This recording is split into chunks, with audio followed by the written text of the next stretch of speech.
Rizky, kelas 11 MP1. Di sini saya akan membuat video podcast bersama Pak Pujo Dwi Nugroho selaku guru PPKN di SMKN Situ Probolinggo. Yang pertama yang akan saya tanyakan kepada Pak Pujo yaitu gimana ceritanya perjalanan Pak Pujo menjadi seorang guru. Baik, perjalanan saya ketika menjadi seorang guru yang pertama, sebelumnya saya tidak ada cita-cita untuk menjadi seorang guru. Cita-cita saya dari awal waktu SMA itu menjadi seorang polisi, ya, menjadi seorang polisi. Namun, yang namanya takdir perjalanan hidup itu sudah ada menentukan. Ternyata ketika saya lulus itu ada peluang untuk masuk perguruan tinggi yaitu UN. Jadi saya nyoba tuh masuk perguruan tinggi UN, tapi harus melalui proses seleksi tes dulu. Jadi saya bersaing dengan sekolah-sekolah lain, ya, yang notabene di mana mereka ingin masuk di perguruan tinggi UN. Ketika saya mengikuti tes, saya ikuti tahap demi tahap, alhamdulillah saya dinyatakan lolos. Ya, dinyatakan lolos. Tetapi bukan hanya di situ. Ketika perjalanan saya menjadi seorang mahasiswa, saya diterima di perguruan tinggi negeri. Saya mencoba peruntungan untuk menjadi seorang polisi.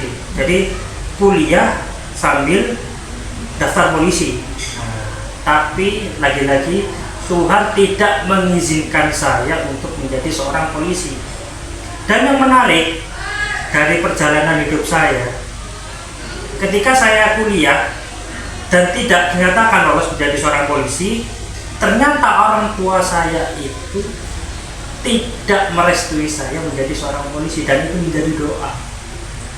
Orang tua saya mengatakan, ibu itu sebenarnya tidak suka kalau kamu jadi seorang polisi, tapi jadi guru kayak bapakmu. Ternyata setelah saya lulus kuliah, alhamdulillah saya mengajar di Kalimantan, dapat beasiswa dan mengajar di SMK 1. Nah, itu bagian dari perjalanan saya dan saya menjadi seorang guru. Tentunya saya harus melalui tahapan kuliah 4 tahun. Kuliahnya dengan jurusan apa? PPKN. Jadi perjalanan saya itu tidak mudah. Jadi harus melalui proses kuliah yang panjang, kemudian skripsi, laporan, makalah, dan seterusnya. Dan itu saya lalui dengan sabar, ikhlas. Tapi saya lulusnya molor 1 tahun. Kalau normalnya kuliah 5 tahun menjadi 5 tahun karena saya terlambat. Karena ada masalah yang mungkin masalah yang menghambat saya ketika saya kuliah tidak tepat waktu lulus. Alhamdulillah saya menjadi seorang guru sampai sekarang bisa mengajar kelas sekali dari perjalanan. Ya. Jadi memang dari SMA itu saya memang pengen kuliah, pengen daftar polisi, tetapi lagi-lagi namanya orang tua tidak mengizinkan saya jadi polisi, tapi jadi seorang guru sampai sekarang. Nah, itu berkat ke orang tua juga. Tapi dibarengi dengan usaha. Ya. Tapi apakah Pak Pujo itu emang punya keinginan menjadi guru atau terpaksa? Oke, kalau terpaksa tidak.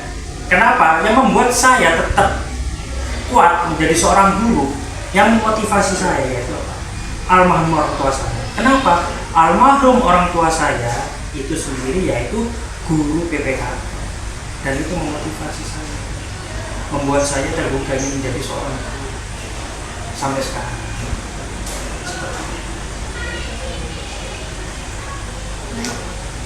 Apakah Pak Pujo pernah mengalami suka duka di saat Pak Pujo menjadi guru? Suka. Dukanya dulu ya. Kalau dukanya itu yang pertama, saya tidak bisa mengantarkan anak-anak saya itu naik kelas. Maksudnya lulus. Dari kelas 10, 11, 12, kelas 12 dia tidak sampai lulus dan berhenti di tengah jalan. Kenapa? Karena faktor ini ya, pelanggaran-pelanggaran yang dilakukan di sekolah. Saya sebut aja mungkin obat-obatan, kemudian membolos. Artinya apa? Ini menjadi rasa duka saya karena pada saat itu posisi saya wali kelas dan saya merasa diri saya itu orang tua yang gagal mendidik anak-anak saya, sehingga tidak bisa mengantarkan mereka supaya lulus di kelas 12. Itu duka saya. Jadi saya tidak mampu mengantar mereka lulus, membimbing mereka. Tapi sekali lagi itu bagian dari perjalanan hidup dan saya tidak menyesali itu. Dan saya bersyukur dari situ saya juga terus belajar dan belajar dari peristiwa itu. Dan dukanya ya, gitu. Kalau sukanya, yang pertama, saya mendapat banyak pengalaman. Saya mendapat keluarga baru. Siapa keluarga baru itu? Kalian dan teman-teman di sekolah. Sukanya ada lagi istri saya. Istri saya itu mantan murid saya. Tapi itu jodoh ya, namanya jodoh kita nggak ada yang tahu. Ya. Dan itu menjadi keberkahan sendiri menurut saya rezekinya. Jadi itu sukanya. Jadi sekali lagi sukanya itu saya mendapatkan keluarga baru ini siapa kalian? Ini teman-teman ini, teman-teman anak sebelah saya satu. Itu bagi saya keluarga dan saya suka itu. Jadi saya mendapatkan keluarga baru. Saya rasa punya keluarga baru di sini. Karena rezeki saya itu ada berkat kalian. Saya mengajarkan hal yang baik kepada kalian. Otomatis rezeki saya juga itu rasa suka saya ketika saya mengajari sebelah saya. Lalu kan setiap guru itu pasti mempunyai motivasi. Motivasi Pak Pujo menjadi guru itu. Oke, motivasi saya menjadi seorang guru yang pertama Bapak. Karena Bapak ini banyak hal besar. Tadi yang saya sampaikan, orang tua saya Bapak itu berangkat dari seorang guru. Dan hati saya tergerak bagaimana caranya saya bisa meneruskan perjuangan beliau menjadi seorang guru, ya, membimbing kalian, mengajarkan hal-hal yang positif kepada kalian, yang memotivasi saya. Kedua, ibu pernah bilang ke saya, pernah menyampaikan, jangan sampai kamu putus asa, menyerah karena ada masalah di sekolah. Tetapi ingat, semua masalah itu datang atas kehendak yang ada di atas.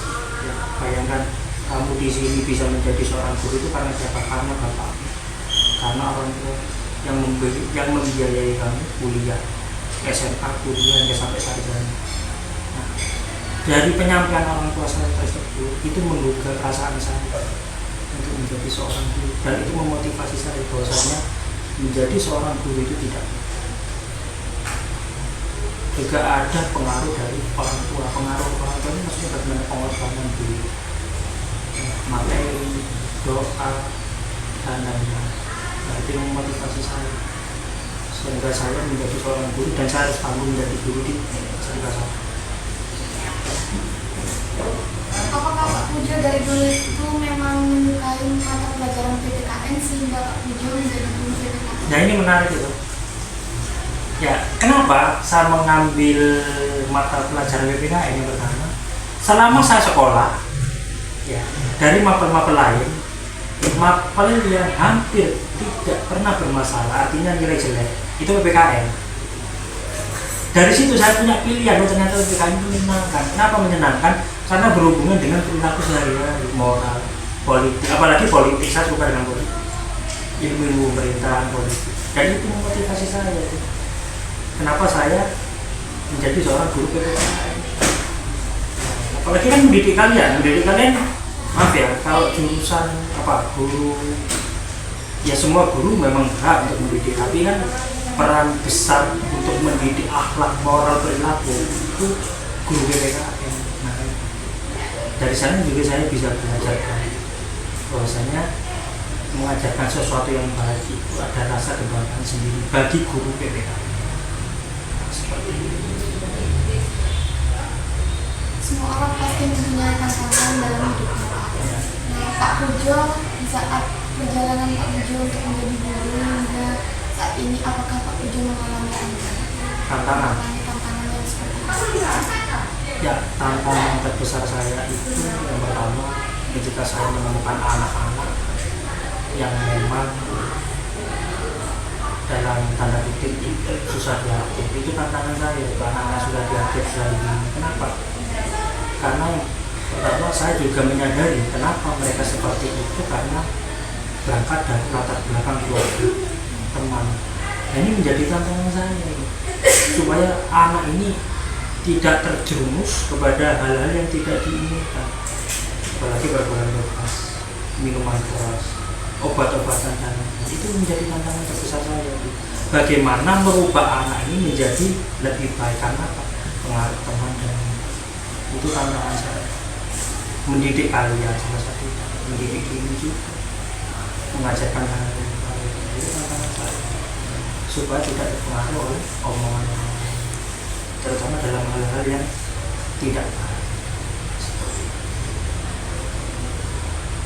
Terima kasih Pak Pujo sudah memberikan cerita Pak Pujo kepada saya dan kepada teman-teman saya. Dari cerita Pak Pujo, saya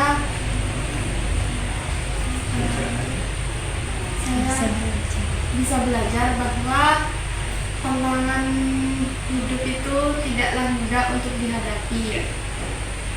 Terima kasih buat Pak Pujo sudah memberikan banyak motivasi kepada saya dan teman-teman saya. Sekian dari saya. Wassalamualaikum warahmatullahi wabarakatuh. Waalaikumsalam warahmatullahi wabarakatuh.